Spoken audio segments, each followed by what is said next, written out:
السلام عليكم المشاهدين، مرحبا بكم معنا في فيديو جديد. وصفتنا اليوم غادي نديرو واحد الكوفريط اللي كيجي ساهل واقتصادي وكيجي روعة. بسم الله على بركة الله. غادي ندير واحد القبيصات الملحة، وغادي نديرو بيضة وحدة تكون من الحجم الكبير، وغادي نديرو نص كاس ديال السكر سنيدة، وغنديرو ساشية الفاني،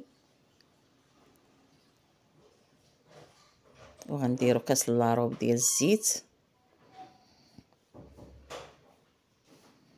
وغندير واحد الفلو كراميل،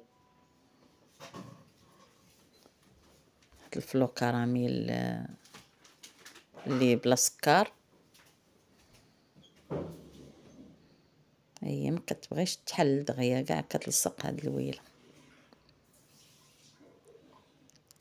المهم هاد الكفريط هذا راه كيجي لذيذ ومقرمل وعيب بيضه وحده. ها هي ساشيه الفلو كراميل، وغادي نخلطوا دابا المكونات كاملين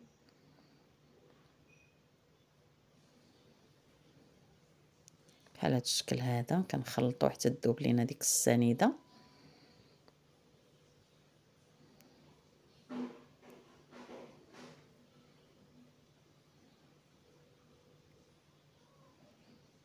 بحال هاد الشكل هذا كنبقاو نخلطوا حتى كينسجموا لينا العناصر كامله.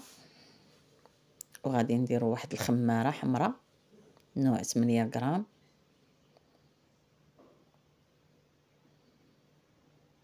خلطوها حتى هي مزيان. وغنديروا دابا الدقيق اللي كيكون خاص بالحلويات، غنديروا القياس اللي غادي يجمعها اللي غيجمع لينا هاد السوائل. غنحيدو غنخلطو غير بالمعلقه بحال هاد الشكل هذا. كنبقاو نخلطو بالمعلقه، ما نديروش كاع يدينا حتى الاخر. دابا ملي تجمعات لينا وتكون العجينه رطبه ما تكونش قاصحه، دابا غنسرح واحد الكاغيط ديال المطبخ، غنغبروه بشويه ديال الدقيق، وغادي نسرحو عليه هاد العجينه هادي راه كتجي من داك الشي الرفيع، كتجي مقرمله وكتجي فيها ديك القرماشه واعره وغير ساهله، المكونات اقتصاديين. غادي نطلقوها فوق داك الكاغيط حتى نسرحوها مربعه، وغادي ندردرو عليها شويه الدقيق من الفوق، نشفوها وغنهزوها بديك الكاغيط غنحطوها في الطاوه هكا. غنديروا واحد 2 معالق ديال المربى ديال المشماش. المهم اللي بغى يدير ديال الفريز اولا ديال الكرموس اولا اي كوفيتير كتستعملوه.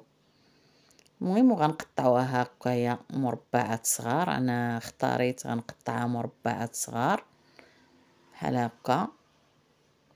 الاختيار راه كيبقى لاي وحده كتبغي، تقطعوها كبار اولا تقطعوها بشكل مائل اولا، المهم اللي كيعجب شي حد الاختيار كيبقى لكم.